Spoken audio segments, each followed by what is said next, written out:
created the heavens and the earth. And the earth was without form and void, and darkness was upon the face of the deep. And the Spirit of God moved upon the face of the waters. And God said, "Let there be light," and there was light. And God saw the light, that it was good. And God separated the light from the darkness.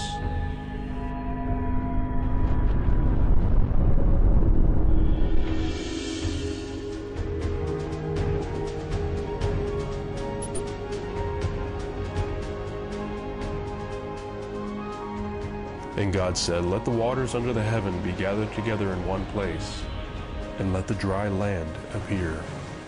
And it was so. And God called the dry land earth, and the gathering together of the waters he called seas. And God saw that it was good.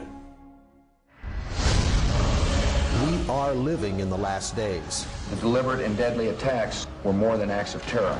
They were acts of war. What we're living today is not reality. Reality is eternity. We may focus on natural disasters, famine, and war, but the reality is that millions are dying and going to hell every year. We've got to get that message out. Jesus Christ is coming back very soon. Time is of the essence. More than 5 billion people still need to hear the gospel. We've got a job to do. Tell people about Jesus Christ.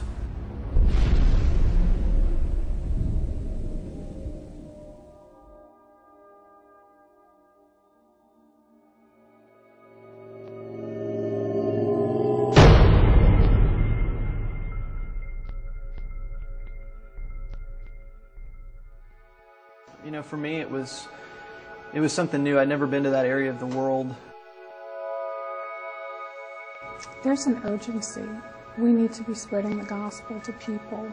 I just know that God has put that urgency in my heart for these people right now.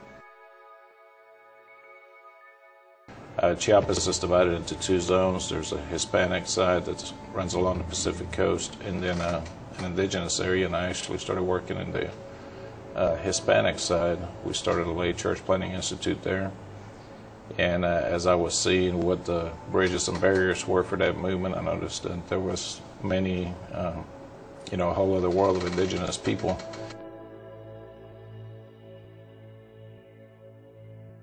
The most impactful moment for me was driving into a small village called Nuevo Sabanilla. It's hours off the paved road, no running water, no electricity. Driving into this dense jungle, and the thought popped into my head and a couple others' heads, wow, we're in the middle of nowhere. I mean, no one knows where we are. If something happens, this isn't even on the map. We're in the middle of nowhere. And then God spoke to us and said, no, you're right in the middle of somewhere. You're right in the middle of a people and a place that I created for my glory, a people that is beautiful, that I made. And so to see that and to come to that recognition that, wow, God, you are here. That these people, a few weeks ago, I had no idea were here, but now they're here, and they're here because you created them, and you love them, and you died for them.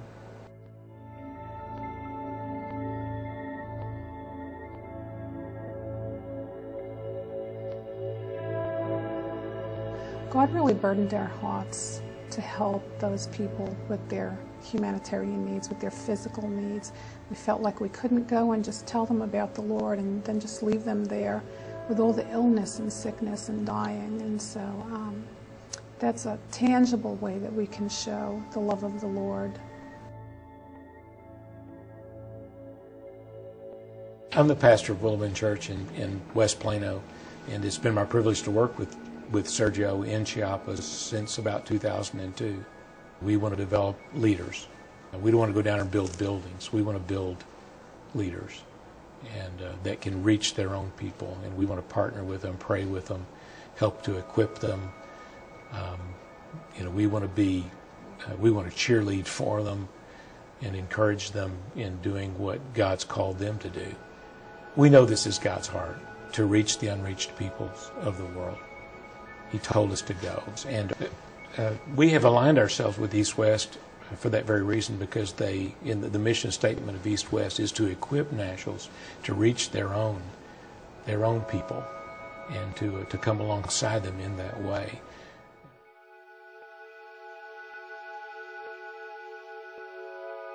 The primary focus of our ministry is to bring the gospel, or to take the gospel to all the people. So in order to reach out to everybody, we need a vast movement to be able to really proliferate throughout all the villages.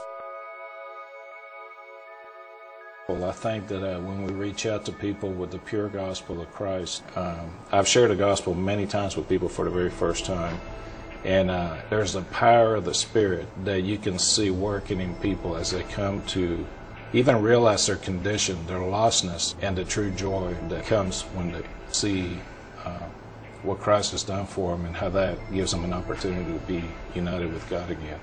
It's a tremendous experience, really.